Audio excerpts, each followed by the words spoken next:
ও sorry, আরেকটা player আছে যার কথা না বললে না, শামীম পাটোয়ারি। এখন যদি বলা চলে যে কারো খেলা দেখে খুব বেশি এনজয় করি কিনা ব্যাটিং দেখে, আমি বলবো শামীম পাটোয়ারি। আগে দেখতাম দেশের বাইরের সেলিব্রিটিদের মধ্যে যখন মনোমালিন্য হয়, যখন ঝগড়া হয়, যখন বিচ্ছেদ হয়, তখন একজন অন্যজনকে ইনস্টাগ্রামে আনফলো করেন।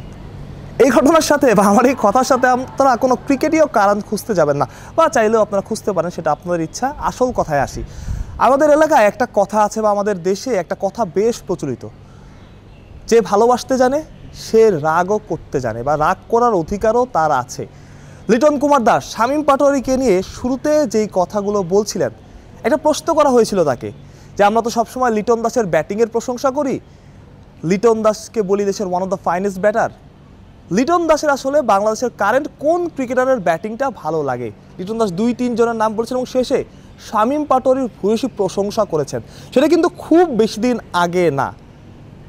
অর্থাৎ লিটন কালকে যে কথাটা অন ক্যামেরা বলেছেন, শামীমের সমালোচনা করেছেন, শামীমকে যে অ্যাসাইনমেন্ট দেওয়া হয়েছিল বা যেভাবে খেলতে বলা হয়েছিল সেভাবে হয়তো শামীম পাটোয়ারি খেলেননি, একটা ক্ষোভ প্রকাশ করেছে। সেটা হয়তো বা তিনি ক্যামেরার সামনে প্রকাশ না করলেও পারতেন, এটাকে আমি ভুলই বলবো। কারণ ক্যাপ্টেনের অনেক কিছু ভাবতে হয়, অনেক কিছু নিয়ে আলোচনা করতে হয়, বাট কিছু কিছু সময় অনেক বোল্ড সিদ্ধান্ত, অনেক বোল্ড স্টেটমেন্টও দিতে হয়। যখন মহেন্দ্র সিং ধোনি বোল্ড স্টেটমেন্ট দেন, বোল্ড সিদ্ধান্ত নেন, যখন রাহুল দ্রাবিড় নেন, যখন কুমার সাঙ্গাকারা নেন বা বেন স্টোকস নেন, তখন আমরা সেটাকে প্রশংসা করি। বাট বাংলাদেশি কোনো ক্রিকেটার, বাংলাদেশি কোনো ক্যাপ্টেন এমন বোল্ড কথা বলবেন, এমন বোল্ড সিদ্ধান্ত নেবেন, আমার ঠিক মনে আছে যখন লিটন কুমার দাসকে একটা সিরিজের মাঝপথে বাদ দেওয়া হলো, ওয়ানডে সিরিজের মাঝপথে সম্ভবত 2 ম্যাচ পরে, তখন প্রধান নির্বাচক বলেছিলেন লিটন দাস সাদা বলে বা ওয়ানডে ক্রিকেটে, আমি যদি ভুল না করে থাকি এই ধরনের কথাই বলেছিলেন, খেলতে পারছে না, প্রত্যাশা পূরণ করতে পারছে না, তাই লিটন দাসকে বাদ দেওয়া হয়েছে।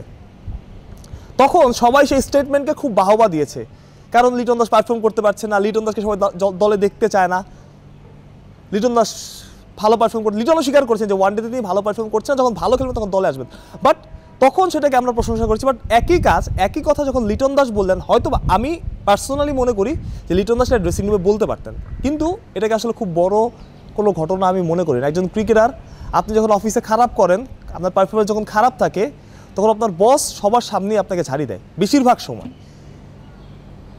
বাট হ্যাঁ, ক্রিকেট যেহেতু মাইন্ড গেম, লিটন দাস পারতেন ড্রেসিং রুমে গিয়ে শামীম পাটোয়ারিকে বোঝাতে। শামীমের হয়তো খারাপ লেগেছে, খারাপ লাগারই কথা, বাট এটা নিয়ে আসলে অতি সমালোচনার কোনো কারণ আমি আসলে দেখিনি। একজন ক্যাপ্টেন, যিনি দলের গার্ডিয়ান, দলের অভিভাবক, যিনি দলটা চালান, যিনি আপনার থেকে বয়সও বড়, আসলে ক্রিকেটে বয়সটা আসেন, তারপরে যদি বয়সও বড় আমাদের সংস্কৃতির প্রেক্ষাপটে, তিনি যদি 2-1টা কথা বলেন, আমার কাছে মনে হয় যে শামীম পাটোয়ারি যতটা কষ্ট পেয়েছে তার চাইতে বেশি এর বাইরে থেকে সমালোচনা হচ্ছে, লিটনকে চাপে ফেলা হচ্ছে। আমরা একজন ক্যাপ্টেন যিনি বাংলাদেশকে শেষ কয়েকটা, বাংলাদেশের ওয়ানডের অবস্থা কত খারাপ, টেস্টের অবস্থা কতটা খারাপ, টি-20তে যে ফরম্যাটটাতে আমরা খারাপ ছিলাম, লিটন ক্যাপ্টেন্সি নেওয়ার পরে বা এই সাম্প্রতিক সময় দলটা ভালো করছে।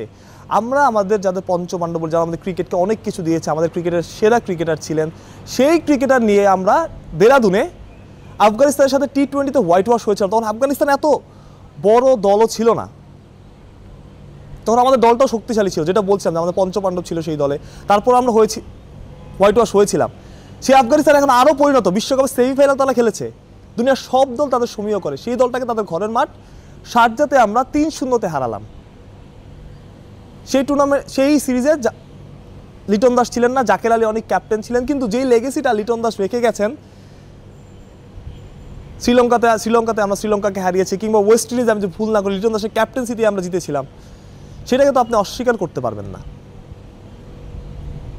সেই জায়গাটাকে, সেই দলটাকে যিনি চালাচ্ছেন তাকে আপনি ছোট করতে পারবেন না। হ্যাঁ, তার ভুল হতে পারে, মানুষ মাত্রই ভুল হয়।